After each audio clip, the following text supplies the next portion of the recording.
আমি আপনার মাধ্যমে একটা প্রতিকার চাই, ব্যাংকটা বাঁচুক, আমরা এটাই চাই। মাননীয় স্পিকার,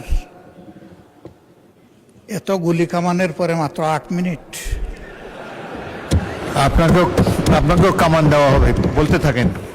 আমি বলতে থাকি, আপনি যখন থামায় দিবেন আমি থেমে যাব। Thank you. ধন্যবাদ মাননীয় স্পিকার।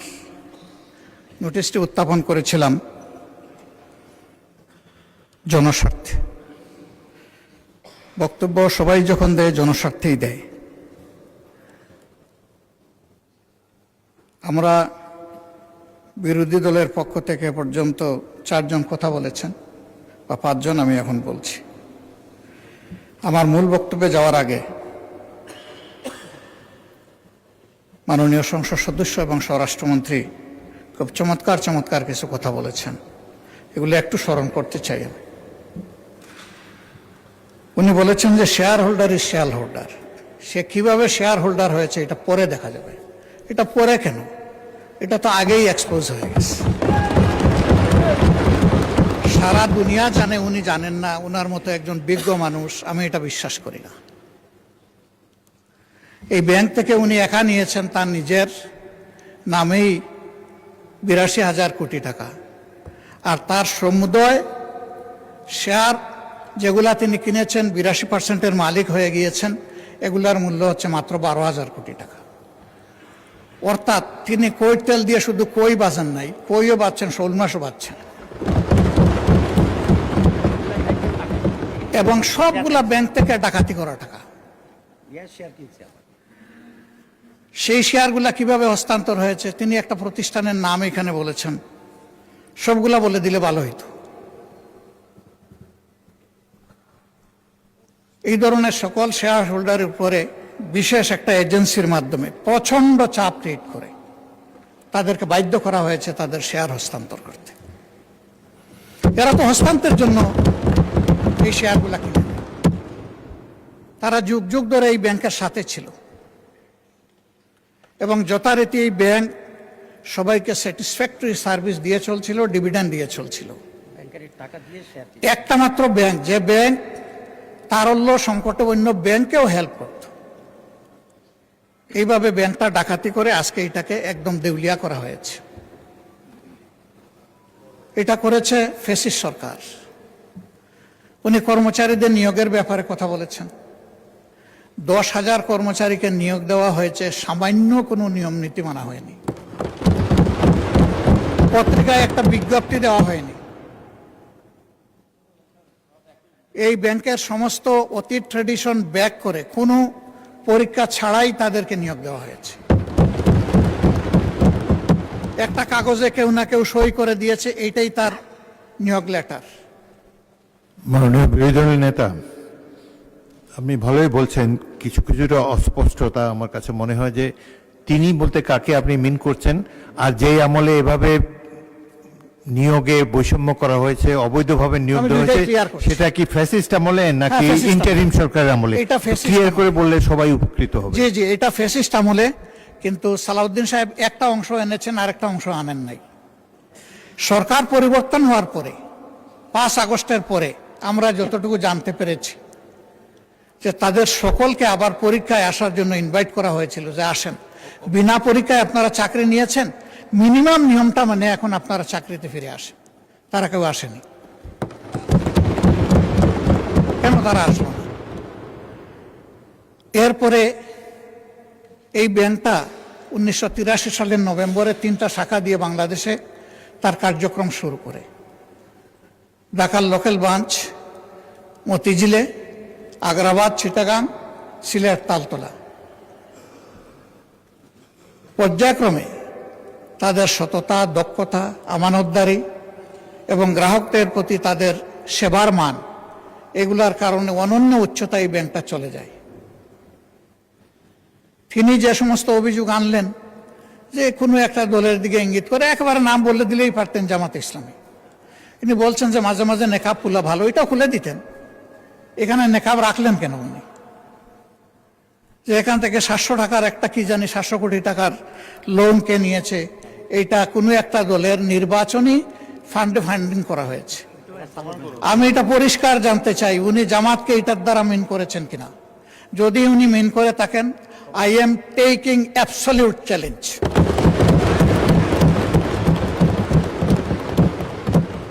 তিনি এটা প্রমাণ করতে পারলে আমি তাকে একটা মেডেল দিব পার্সোনালি। এরপরে কার ছেলে কার নাতি কোন কোম্পানি, শুধু ইসলামী ব্যাংক না, যে কোনো ব্যাংক থেকে চুরি ডাকাতি অসততার মাধ্যমে কিছু নিয়ে যদি আত্মসাৎ করে থাকে, তার ব্যাপারে অবশ্যই তদন্ত করে স্টার্ন অ্যাকশন দেশের বিদ্যমান আইনে নেওয়া উচিত। এটা আমি শফিকুর রহমান হলে আমাকেও যেন স্পেয়ার করা না হয়। মাননীয় স্পিকার, এই ব্যাংকটিতে ক্ষুদ্র একজন ব্যবসায়ী হিসাবে আমার বসার সুযোগ হয়েছিল 2005 থেকে 2011 সাল, 6 বছর। ব্যাংকের বোর্ডে বসতাম, শিখতাম, জানতাম, বাংলাদেশের অর্থনীতিকে বোঝার চেষ্টা করতাম। সেই সময়টা এই ব্যাংক এককভাবে বৈদেশিক রিমিটেন্সের 32% পর্যন্ত আর্ন করত। তার ডিপোজিট, তার তারল্য, তার ইনভেস্টমেন্ট, সকল টার্নওভারে ইম্প্যারালাল একটা ব্যাংক ছিল। সবগুলা সরকারি ব্যাংক মিলেও তার সমতুল্য ছিল না। কিন্তু তখন বয়ান বানাতেন একজন বিশেষ অর্থনীতিবিদ ডক্টর আবুল বারাকাত। তিনিও আঙ্গুল তুলতেন জামাত ইসলামের দিকে, যে এখান থেকে জামাত ইসলামী হাজার হাজার কোটি টাকা নিয়ে যাচ্ছে। তার এই বয়ানের ভিত্তিতেই শেষ পর্যন্ত এই ব্যাংকে অভ্যুত্থান করা হলো, দখল করা হলো, 15.5 বছর দুঃশাসন চালানো হলো। কই প্রমাণ কোথায়? 15.5 বছর তো কম না। এখনো আবার একই তালে যদি কথা বলা হয়, আমি বলবো আমরা কি আবার সেকেন্ড আবুল বারাকাত হতে যাচ্ছি? আন্দাজ অনুমানের ভিত্তিতে কোন মহিলার কোন কোটেশন সংসদের মতো একটা প্রেস্টিজিয়াস জায়গায়, এগুলো আসলে আমরা আশা করি না। ওই মহিলাকে সংসদে হাজির করা হোক, যদি কোনো প্রভিশন থাকে সংসদে গণশুনানিও হোক, অসুবিধা নাই। আরডিএস প্রকল্প কোনো দলের নয়, কোনো ধর্মেরও নয়। আমি নিজে বোর্ডে ছিলাম, আমি জানি এখানে বিভিন্ন ধর্মের মানুষ এখান থেকে বেনিফিশিয়ারি। এখানে দল ধর্ম দেখা হয় না, এখানে টার্গেট গ্রুপকে প্রাধান্য দেওয়া হয়। উনি কত 11,000 কোটি টাকার একটা রেফারেন্স দিয়েছেন। কে নিয়েছে এটা? আমি, আমার সহকর্মীরা? যদি এরকম হয়, দলের ফান্ডে যদি 1 টাকাও আসে, আমি বলবো সার্চ লাইট দিয়ে এটা তালাশ করে আমাদের বিরুদ্ধে যেন অভিযোগ। মাননীয় বিরোধী দলের নেতা ওনাদেরকে 15 মিনিট বলেছে, আপনাকে 7 দিয়েছি, আরো 8 মিনিট বলেন আপনি। মাননীয় স্পিকার, আপনাকে ধন্যবাদ। আমি যা আশঙ্কা করছি সেটা এখন বলতে চাচ্ছি। ব্যাংকে পরিবর্তন যে কোনো সময় আসতেই পারে। ব্যাংকের স্বার্থে আসতে হবে, গ্রাহকের স্বার্থে আসতে হবে, মালিকের স্বার্থে আসতে হবে। আমি এই ব্যাংকের একজন মালিক, আমার 10 টাকা মূল্যের একটা শেয়ার আছে। আমি আমার এই শেয়ারের দাবি কখনো ছেড়ে দেব না। আমার এই 10 টাকা মূল্যের শেয়ারের পক্ষে আমি আমার রাইট ধরে রাখার জন্য, এস্টাবলিশ করার জন্য যা করা দরকার তাই আমাকে করতে হবে। আমি তার রাজনৈতিক পরিচয় করব না, আমি করব এই ব্যাংকের একজন গ্রাহক হিসাবে, একজন মালিক হিসাবে। এইভাবে রাজনৈতিক পরিচয় থাকা কোনো দোষের বিষয় নয়। আর এই ব্যাংকের গ্রাহক শুধু জামাত ইসলামের মানুষরাই নয়, এই ব্যাংকের গ্রাহক বিএনপির বহু লোক আছেন, আমার পরিচিত অনেক লোক আছে, অন্যান্য দলের আছে, অন্যান্য ধর্মের আছে। এটা সকলের ব্যাংক। এই ব্যাংক একক কারো না। ওই ব্যাংকের গায়ে লেখা নাই যে এই ব্যাংক এরাই শুধু সুবিধা নেবে, বাকিরা পারবে না, এরাই শুধু গ্রাহক হতে পারবে, বাকিরা পারবে না, এই ধরনের কিছু লেখা নাই। এগুলো হলো বানায়ট বয়ান। ব্যাংকটাকে ধ্বংস করেছেন শেখ হাসিনা এস আলমকে তার হাতিয়ার হিসেবে ব্যবহার করে। আমরা এখন স্পষ্টত দেখতে পাচ্ছি সেই এস আলমকে আবার ফিরে আসার পথ করে দিয়েছে। এর প্রমাণ এই যে ডেপুটি গভর্নর বাংলাদেশ ব্যাংকের সাবেক, তিনি রংপুরের রিজিওনাল ম্যানেজার থাকা অবস্থায়, ডিরেক্টর থাকা অবস্থায় অনিয়মের 52 লাখ টাকার অভিযোগ তার বিরুদ্ধে প্রমাণিত হয়েছে। তাকে তখন শাস্তি দেওয়া হয়েছে। আর 5 আগস্টের পর তিনি স্বৈরাচারের দূষর এবং দুষ্কৃতকারী হওয়ার কারণে তিনি শেষ পর্যন্ত এখান থেকে বাধ্য হয়েছেন চলে যেতে। সেই লোকটাকে এনে এখানে বসানো হলো। তিনি যখন ডেপুটি গভর্নর, তখন এস আলমের সকল অপকর্মের তিনি ছিলেন সহযোগী, এবং সেই হিসাবে তিনি একটা প্রাইজ পেয়েছিলেন। তার স্ত্রীর নামে ভুয়া কোনো প্রতিষ্ঠানের অস্তিত্ব নেই, সেখানে 3.5 কোটি টাকা এক্সিম ব্যাংক থেকে গিফট লোন দেওয়া হয়েছে তাকে। তিনি অসৎ। সেই লোকটাকে এনে একটা বিধ্বস্ত ব্যাংকের মাথার উপর বসায় দেওয়া, এটা কোনো যুক্তিতেই মেনে নেওয়া যায় না।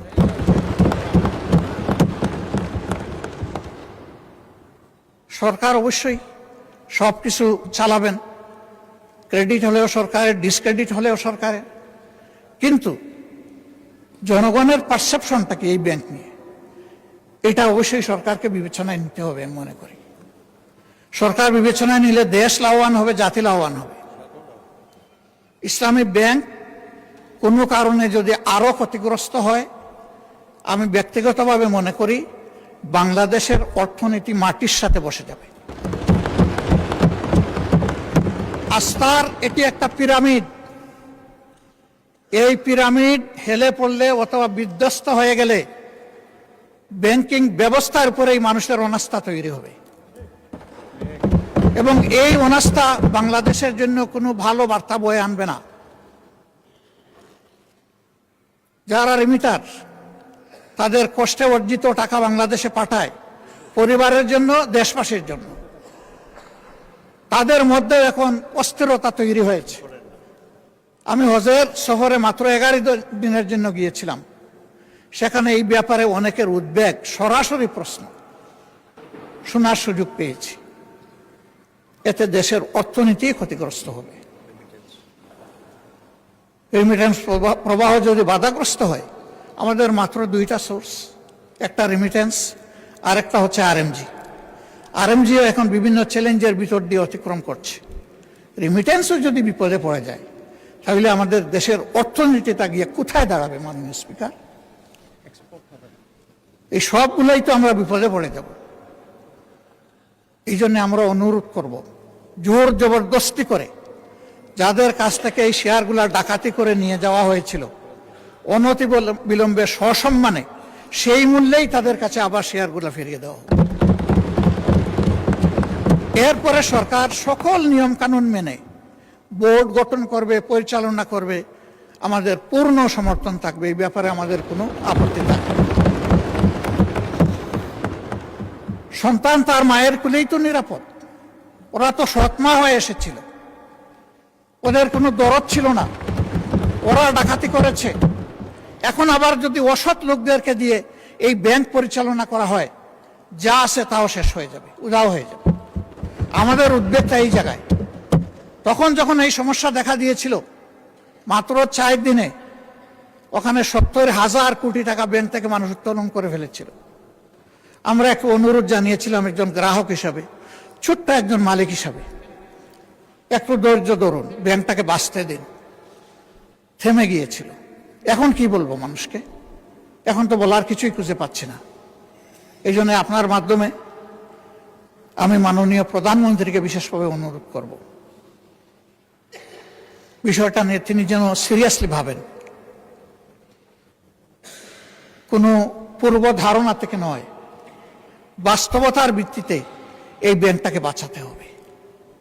আমরা বিশ্বাস করি এই ব্যাংক বাঁচলে, তার আগের জায়গায় ফিরে আসলে, ব্যাংকিং ব্যবস্থাপনার উপরে মানুষের আস্থা আবার ফিরে আসবে। অর্থনীতির 2 চাকার 1 চাকা ব্যাংক আর 1 চাকা স্টক মার্কেট। ব্যাংকে আস্থা ফিরে আসলে অবভিয়াসলি হাত ধরে স্টক মার্কেটও আস্থা ফিরে আসবে। আমরা আমাদের দেশটাকে সামনে এক দেশ যাচ্ছে, এটাই দেখতে চাই।